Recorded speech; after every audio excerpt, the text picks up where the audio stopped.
Good morning students, Roma Khare here again. Welcome back to my channel. हम पढ़ने जा रहे हैं फर्स्ट फ्लाइट का chapter the sermon at Banaras. So let's start the summary. The sermon at Banaras illustrates the valuable preachings of lord Buddha. भगवान बुद्ध की बहुत सारी वैल्यूएबल प्रीचिंग्स कहते हैं हम टीचिंग्स को, उनकी शिक्षाओं के बारे में हम यहाँ पढ़ने वाले हैं चैप्टर में। Lord Buddha was born as a prince. इनका जन्म हुआ था एक राजकुमार की ये रूप में, ये राजकुमार के रूप में जन्म इनका हुआ। नेम्ड सिद्धार्थ गौतम इन नॉर्थ इंडिया। इनका नाम था सिद्धार्थ गौतम। नॉर्थ इंडिया में इनका जन्म हुआ।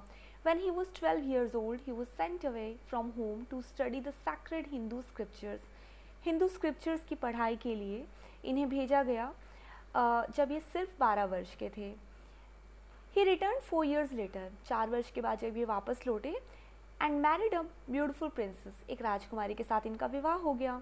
दे had a healthy son and led a life of royalty for 10 years। एक स्वस्थ बच्चे को जन्म दिया और 10 सालों तक 10 years तक ये जो है कपल एक बहुत हैप्पी फैमिली एंजॉय कर रहे थे। एक रॉयलिटी, राजशाही सब कुछ था।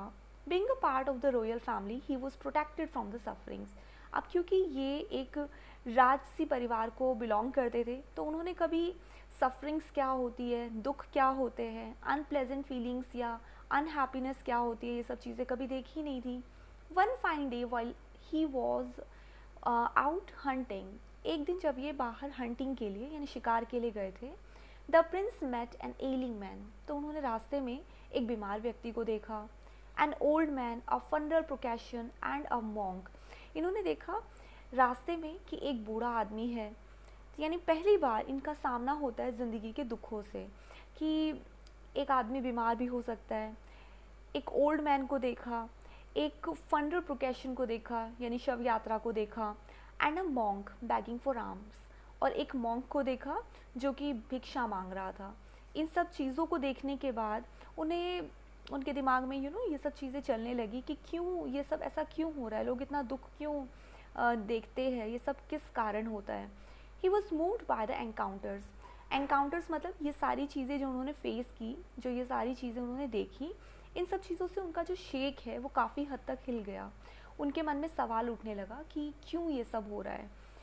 एंड सून ही left royalty behind to seek enlightenment for all the sorrows that he witnessed. और इन सब चीज़ों के चलते जब उनके मन में इन सब चीज़ों के आंसर नहीं मिले, ही लेफ्ट रॉयलिटी बिहाइंड। उन्होंने सारी राजसी को छोड़ दिया, राजसी परिवार, इन सब चीज़ों को छोड़ दिया। टू सीक एनलाइटमेंट, ताकि वो ज्ञान को प्राप्त कर सके। एनलाइटमेंट हम कहते हैं ज्ञान को प्राप्त कर सके। For all the sorrows that he witnessed. क्यों किया उन्होंने ऐसा? क्योंकि जो उन्होंने विटनेस किया था आज पहली बार, लोगों के दुखों का उनको एहसास हुआ। इन सब चीज़ों का कारण जानने के लिए उन्होंने राजसी को छोड़ दिया और एनलाइटमेंट यानी ज्ञान की तलाश में निकल पड़े। आफ्टर 7 years, 7 वर्षों के बाद, he attained salvation and sat under a tree. अब उन्हें ज्ञान प्राप्त हुआ। He sat under a tree, एक ट्री के नीचे वो बैठते थे। Renamed it as a Bodhi tree. इस ट्री का नाम है, अब बोधि ट्री है इसका नाम, ट्री ऑफ विजडम आप इसे कहते हैं। And began preaching and sharing his new understandings. वहाँ से इन्होंने शिक्षा देना शुरू किया and sharing his new understandings. अब इनका जीवन के बारे में जो नई अंडरस्टैंडिंग्स डेवलप हुई थी, वो अंडरस्टैंडिंग्स लोगों के साथ शेयर करनी इन्होंने शुरू कर दी। Soon he came to be known as the Buddha. अब इनका नाम बुद्ध हो गया था, सब इन्हें बुद्ध के नाम से जानने लगे। He gave his first sermon in Banaras. Banaras में इन्होंने अपना पहला, आप कह सकते हैं, प्रीचिंग दी, पहली शिक्षा इन्होंने दी थी।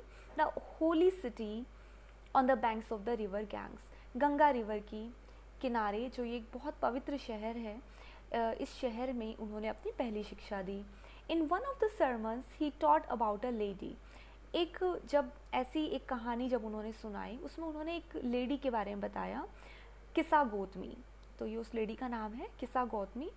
Whose only son was died. उसका एक ही बेटा था जो कि मर गया। She was devastated and in extreme grief for the sudden loss. वो बहुत परेशान हो गई, अचानक से दुख में चली गई। She went from house to another. वो एक घर से दूसरे घर की तरफ दौड़ती, लोगों से हेल्प मांगती, ये सोचती कि कोई उसकी मदद करेगा इस समय। Next, what happens? One day she met a man who directed her to approach Lord Buddha for guidance. एक दिन वो एक आदमी से मिलती है जो उसे ये कहता है कि आप बुद्ध से मिलिए, उनसे आप गाइडेंस लीजिए.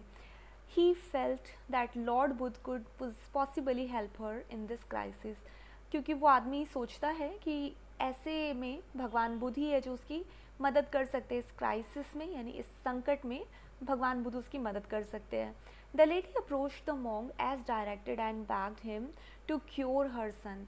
जो ये लेडी है, ये मॉन्क जैसे उसने डायरेक्ट किया था, मॉन्क ने जैसा कहा वैसे ही वो जो बुद्ध है उनके पास आती है और कहती है कि वो उसके बेटे को ठीक कर दें. Lord Buddha asked her to procure mustard seeds from a house. अब बुद्ध कहते हैं कि एक काम करो, मस्टर्ड सीड्स लेके आओ एक हाउस से, where the family had never lost a family member. एक ऐसी फैमिली से लेकर आओ जिस फैमिली का कोई भी मेम्बर कभी भी लॉस नहीं हुआ हो, कोई भी व्यक्ति मरा ना हो.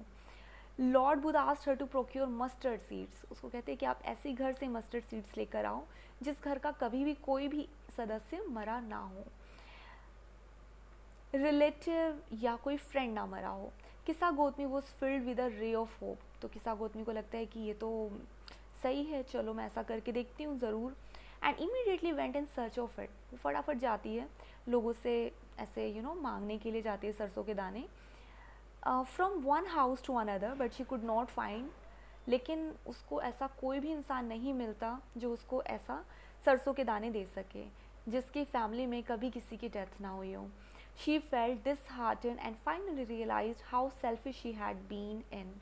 अब वो जो है डिसहार्टन हो जाती है, उसका मन आखिर में बिखर जाता है, उसको लगता है कि ये उसने क्या किया. She feel very dishearten. वो बहुत डिसहार्टन हो जाती है और ये सोचती है कि वो ही सेल्फिश हो गई थी. वो ऐसे हर किसी ने अपनी ज़िंदगी में किसी ना किसी इंसान को खोया है, किसी ना किसी को अगर कोई किसी का जन्म हुआ है तो किसी की मृत्यु ज़रूर होगी.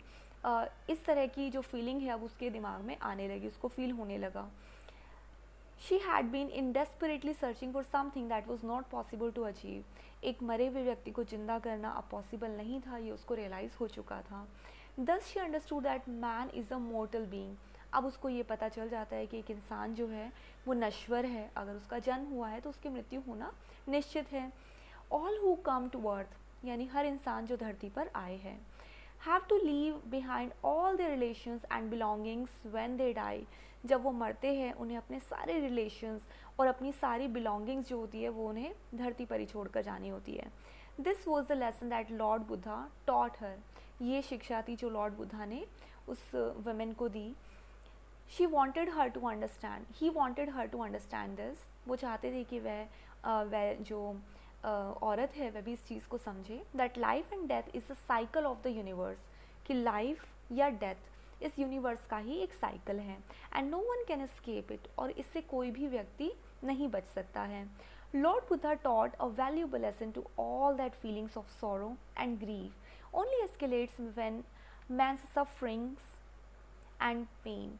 तो भगवान बुद्ध का कहना था कि जितनी उन्होंने शिक्षाएं दी है, हर शिक्षा में उन्होंने यही बताया है कि इंसान के जो सौरो होते हैं या ग्रीफ होते हैं, जितने भी उसके दुख होते हैं, वो उसी समय बढ़ते हैं, उसी समय पर उसको फील होते हैं जब एक आदमी उसके बारे में सोचता है.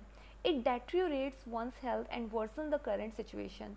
अगर वो अपने दुख में ही जीता रहेगा तो उसकी करेंट सिचुएशन और ज़्यादा वर्स हो जाएगी, और ज़्यादा ख़राब हो जाएगी. Therefore, a wise person is one who is completely aware. तो इसका मतलब ये हुआ कि वाइज पर्सन वही है, बुद्धिमान व्यक्ति वही है जो इस बात से पूरी तरह से भिज्ञ है, जिसको इस बात की पूरी तरह से नॉलेज है, ज्ञान है. मदर नेचर फंक्शंस की जो प्रकृति माँ है वो इस संसार की देखभाल करती है. And must not lose hope. और उस व्यक्ति को अपनी आशा नहीं खोनी चाहिए. और remain in constant grief for something that is bound to happen. और ऐसे दुख में नहीं जीना चाहिए जो कि हर किसी को पता है कि ऐसा कभी ना कभी ज़रूर होगा. It is only then one can enjoy life. ऐसा ही करने पर एक इंसान सच्ची खुशी प्राप्त कर सकता है और अपने जीवन का आनंद ले सकता है. तो ये था आपका chapter summons in the Banaras, summon at the Banaras.